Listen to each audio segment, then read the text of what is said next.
I just noticed that we have not covered any loading animation on this channel yet.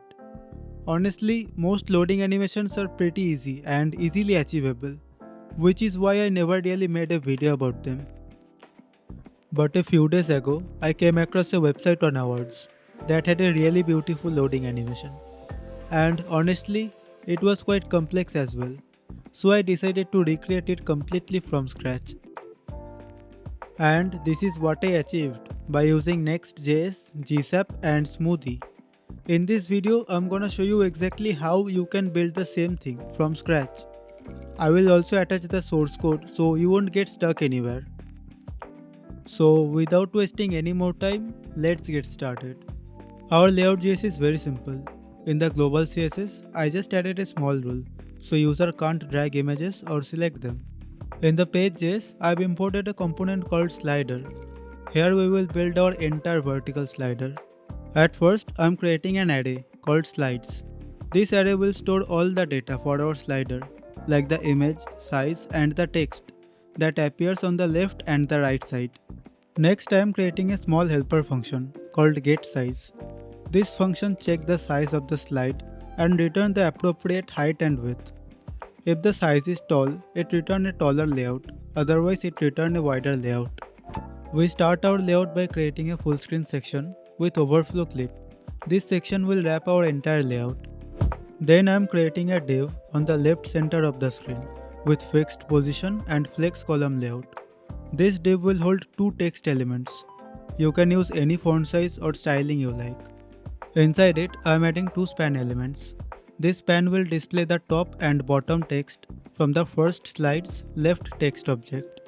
Now I am simply copying the block and pasting it one more time to display the text on the right side of the screen. I just change the positioning to the right and using the right text data from the slides array. Now as you can see, our text is visible on the left and the right side. Now let's move on and create the slider layout. Now I am creating a div that will act as a main wrapper for our slider. It uses a flex column layout, takes a full screen height and overflow clip. I also added a grab cursor to make the dragging interaction feel more natural. Inside this wrapper, I am looping through the slides array using map. For each slide, I get the height and width using the getSize function. Then I return the slide container that takes the full width and centers the content. Inside it, I create another div with dynamic width and height, and finally render the image for the slide. Now our slider layout is done. It is time to add the animation. First, I am converting this component into a client component and importing everything we need for this animation. Next, I am creating some reps that we will use for this animation, and then I am attaching them to the corresponding elements in the layout. Now I am using useEffect hook. Inside it, I first get the wrapper element using wrapper ref. If the wrapper doesn't exist, we simply return. Next, I am creating a small function called preventSelect that simply prevents the default text selection behavior. Then I am adding a select start event listener to the wrapper so user can't select text while dragging. I am also disabling user select and setting touch action to pan Y to make the drag interaction smoother. Next, I am creating a slider instance using code. I am passing the wrapper element and the configuration object that controls the slider behavior. These options control how the slider behaves, like enabling vertical scrolling, infinite looping, snapping between slides, and adjusting the sensitivity for mouse, touch, and scroll interactions. Then I am storing the slider instance inside slider ref so we can access it later if needed. And for now, I am simply setting slider.paused to false to make sure the slider is active. Next, I am creating an update function that calls slider.update. Then I am adding it to the GSAP ticker so the slider updates on every frame. Finally, in the cleanup function, I am removing the event listener, the GSAP ticker and destroying the slider instance. Now our slider animation is done. Let's add the text effect and the parallax effect. I am creating a function called updateText. First I check if the left and the right text elements exist. If not, we simply return. Then I animate the left and the right text using GSAP. by reducing the opacity. Once the animation completes, I update the text content and fade it back to the full opacity. Now for the parallax effect, I am creating a function called apply parallax. First I get the center of the screen and create a couple of variables to track the closest slide. Then I loop through all the slides. For each slide, I get its position and calculate the distance from the center of the screen. Based on that, I calculate an offset value that we will use for the parallax effect. I apply the parallax effect using GSAP by scaling the image and moving it vertically based on the offset. I also track which slide is closest to the center, and when the active slide changes, I update the text. Now inside the update function, I am calling apply parallax, so the parallax effect updates on every frame. Now our slider animation with the parallax and the text effect is completely done. Now it's time to create the loader animation. First I am creating a new array called intro slides by taking the first 5 slides from the slides array. Then I am creating a full screen intro container. Inside it I am looping through the intro slides array and rendering the images that we will be used for the loader animation. Next I am creating a function called play intro animation. Here I get all the intro cards and the intro container. If the intro container does not exist, I simply return an empty GSAP timeline.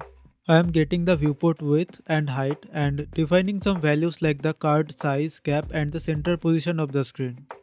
Then I loop through all the intro cards and position them at the center of the screen using GSAP. I also set their initial scale and opacity to 0 so we can animate them later. Next I am creating a GSAP timeline with a small delay. And then I am animating the intro cards by scaling them up and fading them with a stagger effect. Next I add a small pause in the timeline. After that I create a rotation object that will control the rotation animation. Then I animate its angle from 0 to 90 degrees. On every update of the animation, I convert the angle to radians and reposition each intro card using sine and cosine. This makes the card rotate smoothly from horizontal layout to a vertical layout. Next I use tail.call to run a function inside the timeline. Here I first get the first 5 slides from slides ref. Then for each slide I find the inner container that holds the image and get its bounding rectangle. This gives us the exact position and size of each slide so we can animate the cards into those positions. Next I get the index of the last intro card. Then I loop through all the intro cards and read their current position and size by using gsap.get property.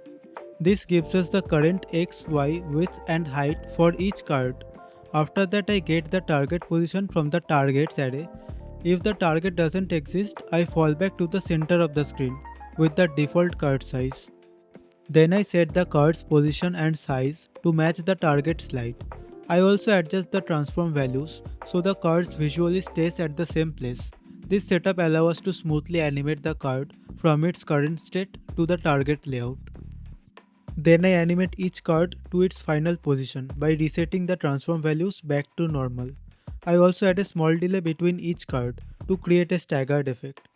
Once the last card finishes animating, I hide the intro loader, reveal the main wrapper, resume the slider and fade in the text. Then I select the image inside each card. If the image exists, I animate it by scaling it up and moving it vertically to match the slider image position. This helps maintain the parallax look when the intro transitions into the main slider. Finally, I return the timeline.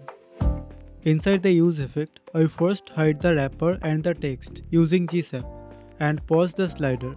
Then I start the intro animation by calling play intro animation. In the cleanup, I simply kill the intro timeline. I think I made a small mistake here. I used multiplication instead of subtraction, so I am fixing it now. Now our animation is perfectly done. If this video helped you, let me know in the comments. I will see you in the next one.